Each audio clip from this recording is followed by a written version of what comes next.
सानन्दमानन्दवने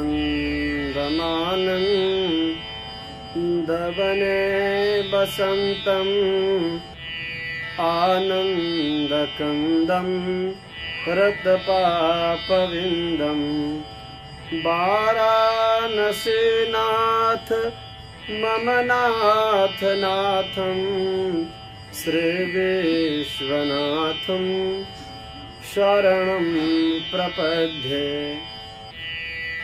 मैं आचार्य ओम प्रकाश जी काशी की पावन धरा से श्रावण मास के पावन पवित्र अवसर पर श्री शिव महापुराण की कथा से अवगत कराता हूँ। कल की कथा में हमने देवराज बिंदु तथा चंचुला के प्रसंग पे कथा का विराम किया था। आज पुनः चंचुला ने अपने पति को किस प्रकार से प्रेत की योनि से मुक्त कराती है, इसके विषय में कथा का शुभारंभ करने जा रहा हूँ। यदि आप हमारे YouTube चैनल के नए श्रोता हैं तो हमारे चैनल को जरूर सब्सक्राइब करेंगे तथा शेयर करेंगे, ताकि मैं आपको इसी तरह की पुण्यमयी कथाओं से जोड़ने का प्रयास करूं। शिव पुराण की कथा चंचुला ब्राह्मण के मुख से सुनती है। ब्राह्मण बतलाते हैं कि जो अपने इस मानव तन को प्राप्त करने के बाद इस शरीर को कुमार्ग में ले जाता है, यमदूत उसके कोमल कोमल अंगों को गर्म लोहे से तप्त कर प्रताड़ित करते हैं। इस प्रकार की भयावह दृश्यों से चंचुला के मन में भय उत्पन्न होता है और वह ब्राह्मण से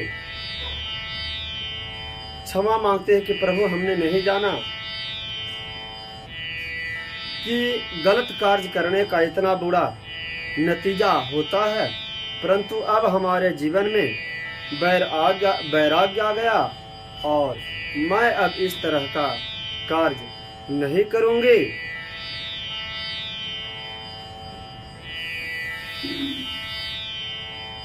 इस प्रकार से वह प्रार्थना करते ब्राह्मण से।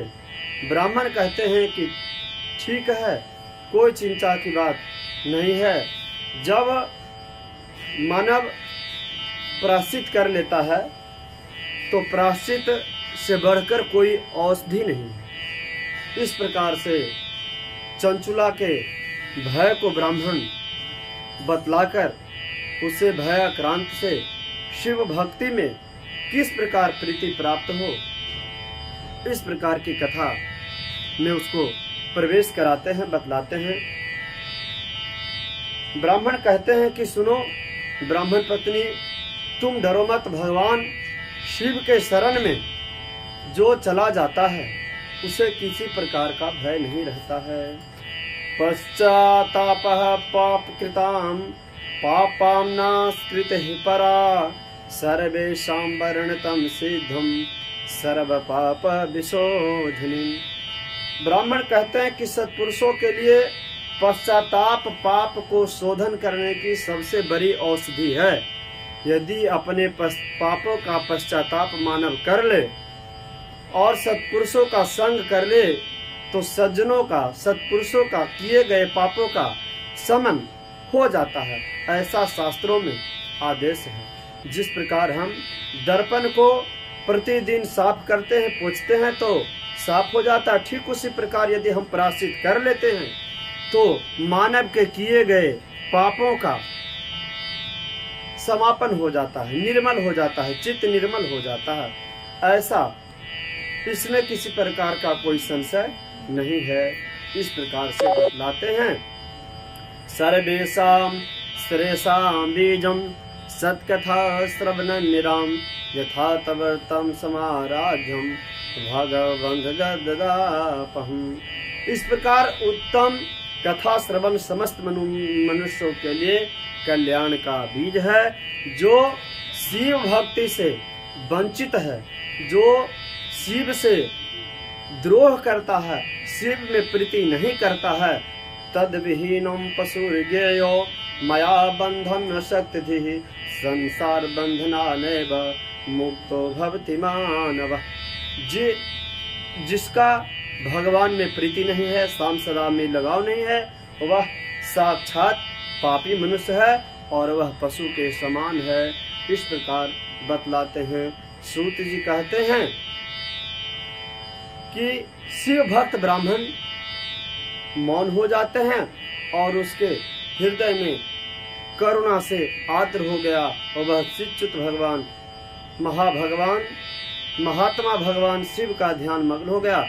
तदुंतु चंचुला मन ही मन विलाप करने लगती है और बहुत ग्लानि के साथ वैराग्य युक्त वह जीवन जीना चाहती है और ब्राह्मण से कहते हैं, प्रभु अब आप हमें केवल ऐसा कथा सुनाए जिससे हमारी चित्त में जो गंदगी थी वह मलिन वृत्ति दूर हो जाए और भगवान शिव में हमारी प्रीति हो जाए। चंचुलो वाचा ब्रह्मा सैव शरण स्वामिन धन्यस्तम परमार्थ दे परोपकार नीरतो वरणीय सुसाधुधि। हे ब्राह्मण देवता शिव भक्तों में श्रेष्ठ स्वामिन आप धन्य हैं, परमार्थदर्शी हैं, जिन्होंने हमें आपने इतनी पावन पुराण पौराणिक अर्थ को संपन्न श्री शिव महापुराण की कथा सुनाकर हमारे जीवन में वैराग्य को उत्पन्न किया और इससे शिव पुराण की कथा सुन लेने के लिए इस समय मेरे मन में बड़ी श्रद्धा हो रही है। आप कृपया कर हमें शिव पुराण की कथा को सुनाएं। सूत जी कहते हैं, ऐसा कहकर वह चंचुला शिव पुराण की कथा को सुनने की इच्छा से ब्राह्मण देवता की सेवा में नित्य तत्पर रहती है। ब्राह्मण को नित्य सेवा करती है, तीर्थ जल में स्नान करती है, शरीर में भस्म लगाती है और रुद्राक्ष की माला धारण करते हैं। नित्य भगवान शाम सदाशिव का नम मंत्र का जाप करने लगती है, अल्पाहार करने लगती है और गुरु के द्वारा बताए हुए बातों को धारण कर वह अपना जीवन यापन करने लगती है। कुछ दिन बाद चंचुला का शिव भक्ति में इसी तरह समय बीतता जाता है। तत्पश्चात चंचुला के जीवन में ज्ञान, वैराग्य और भक्ति सब उत्पन्न हो जाती है और वह अपने शरीर को बिना किसी कष्ट का त्याग देती है। भगवान शाम सदाशिव का भेजा हुआ दूत एक दिव्य विमान द्रुत गति से पहुंचता है और चंचुला को विमान पर आरूढ़ कर शिवपुरी को ले जाता है। उसके शरीर के सारे मल, सारे पाप धुल जाते हैं। त्रिनेत्रधारी भगवान शम सदाशिव, ब्रह्मा विष्णु आदि देवता वहाँ गणेश, भृंगी, नंदी, वीरभद्र आदि गण उत्तम भक्ति के साथ शिव की उपासना कर रहे हैं। नीलगिरिवम पंचवक्त्रम त्र्यंबकम चंद्रसेवकम द्वामांगे विहृतम गौरम देवपुंज समाप्रभम। वह चंचुला देखती है कि नील ग्रीव भगवान शाम सदाशिव, 5 भुजा वाले त्र्यंबकधारी चंद्रशेखर, साथ में वामांगी जगत जननी मां सीता भी विराजमान है। उस शरीर पर श्रेष्ठ वस्त्र शोभा पा रहे हैं, वे अत्यंत उज्ज्वल वर्ण के हैं। इस प्रकार वह चंचुला माँ भगवती पार्वती भगवान शंकर के सामने बड़ी करुणा के साथ आपने पास बुलाया है और सौम दृष्टि से उसको देखते हैं। पार्वती जी कहती हैं कि दीप रूप धारे बिंदु प्रिया चंचुला प्रेम पूर्वक अपनी सखी बना लेते हैं माता पार्वती चंचुला को और वह परमानंद के साथ ज्योतिष रूप सनातन धर्म में अविचल शिव लोक को प्राप्त करती है। इस प्रकार सौनक जी कहते हैं सूर्य के, हे महाभाग, आपने शिव में भक्ति बढ़ाने वाले बहुत ही उत्तम कथा के विषय में वर्णन किया, सुनाया और ऐसा वृतांत सुनाए जिससे हमें शिव भक्ति में प्रीति बढ़े और चंचुला आगे किस तरह से अपने पति को प्रेत योनि से छुटकारा दिलाती है, इसके विषय में बतलाने जा रहा हूँ। सुतोवाच सा कदा चिद्मां देवीं उपगम्य प्रणम्य च सुतुष्ट्वा करो वधवा परमानंद समोप्लुता। सूत जी कहते हैं कि एक दिन परमानंद में निमग्न हुई चंचुला उमा देवी के पास, माँ पार्वती के पास जाती है और हाथ जोड़कर स्तुति करते हुए बोलती है, हे गिरिजानंदिनी, आप जगत जननी माता जगदम्बिका सूक्ष्म सच्चिदानंद स्वरूप धारिणी आद्य प्रकृति हैं और आप इस संसार के सृष्टि के जगत के पालन करता संहार करता भी हैं। तीनों गुण में आप ब्रह्मा विष्णु और महेश्वर इस तीनों देवताओं के आवास स्थान पर तथा उनकी उत्तम प्रतिष्ठित करने वाले पराशक्ति आप ही हैं। सूत जी कहते हैं, जिससे सद्गति प्राप्त हो चुका है और वह चंचुला इस प्रकार नित्य माता पार्वती उमा की स्तुति करते हुए सिर झुकाए हुए पार्वती के पास खड़ी है। उसके आंख से छल छल नेत्र आंसू बह रही हैं। पार्वती बोली, हे सखी चंचुले, हे सुंदरी, तुम किस कारण नतमस्तक हो, हाथ जोड़कर खड़ी हो, क्या कारण है बताओ। चंचुला बोलती है, मम भतार्धुना क्वास्ते नैव जनामि तदा गतिम ते नियुक्ता यथा हम वै भमामि गिरिजन्नघे। हे स्वामिनी जगत जननी माँ गिरिराज कुमारी, मैं चाहती हूँ कि हमारा पति इस समय किस लोक में है और किस प्रकार वह है, क्योंकि वह दुराचारी थे। कृपया कर आप हमें बताएं वह कहाँ है। इस प्रकार